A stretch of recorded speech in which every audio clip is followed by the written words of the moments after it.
Hello with everyone, my name is Francisco and today we are going to talk about or I'm going to present the mini project called Work-Life Balance in Numbers. This presentation focuses on teachers, this working hours stress level and how they learn to say no can actually improve well-being and productively.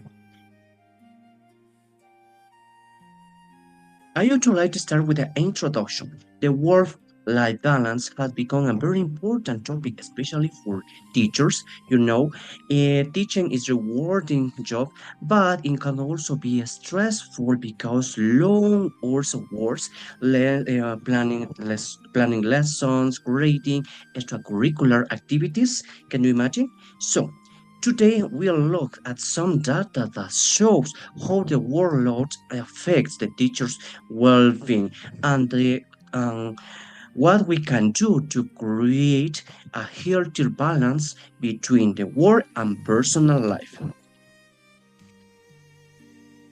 And the survey description, uh, to explore this topic, I designed a short survey of applied to 15 teachers. They were asked the three main questions.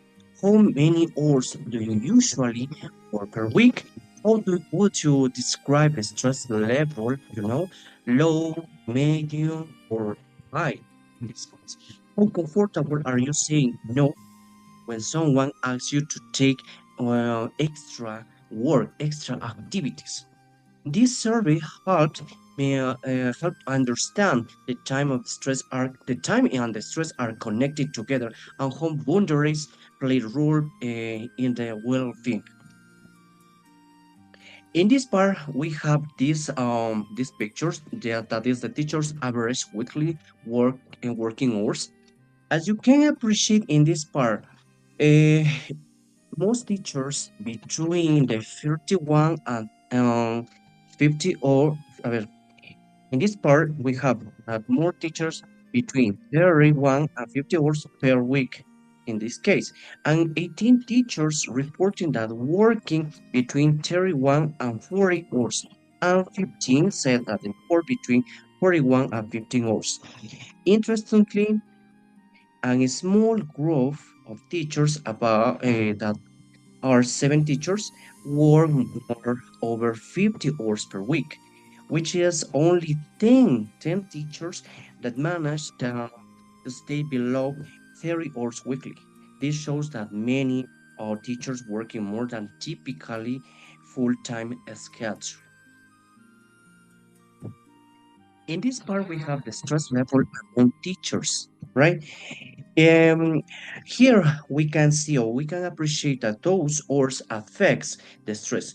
Only 12 teachers says that they have the lowest stress level, while the 25 describe the ear stress as a medium, and a 13 reporting a high stress. Can you imagine?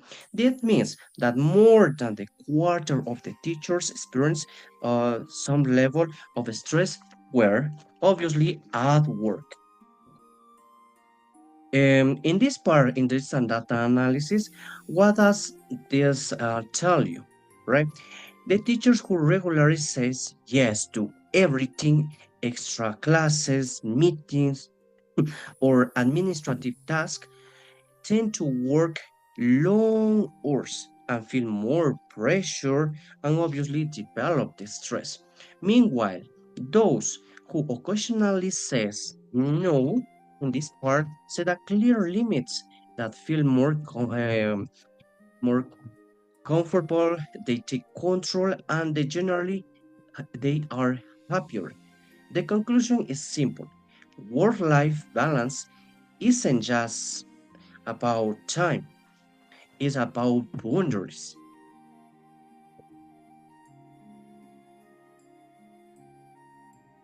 In this part, we have the power of saying no. The learning stage say no can reduce the stress and burnout, improve time management. It also helps you to increase the focus productivity, encourage healthy boundaries. Saying no means saying no to the balance of the happiness. Saying no is not saying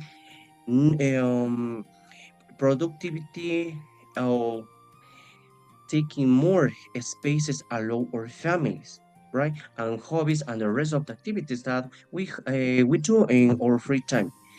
In short, saying no is actually saying yes to our own well-being. In conclusion, to conclude, the data shows that the teachers who maintain a balance or set the boundaries tend to have the lower stress and higher job satisfaction. Work-life balance is not a luxury, it's necessary for long-term of successfulness and happiness. And being aware of limits, right? Prioritizing self-care and confidently say no when needed. And we can't become more productive, creative, and motivated educators. Can you imagine this important of have this balance in this part? Always we need to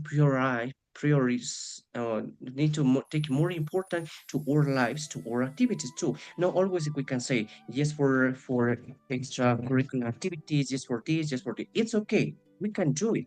However, but we can think in ourselves because now most of the time we have a lot of time, right? If we dedicate a lot of time in this case, we can increase this kind of stress, right? But if we find a balance between work and work lifestyle, we can be a good professionals and of course give a good quality of teaching to our students.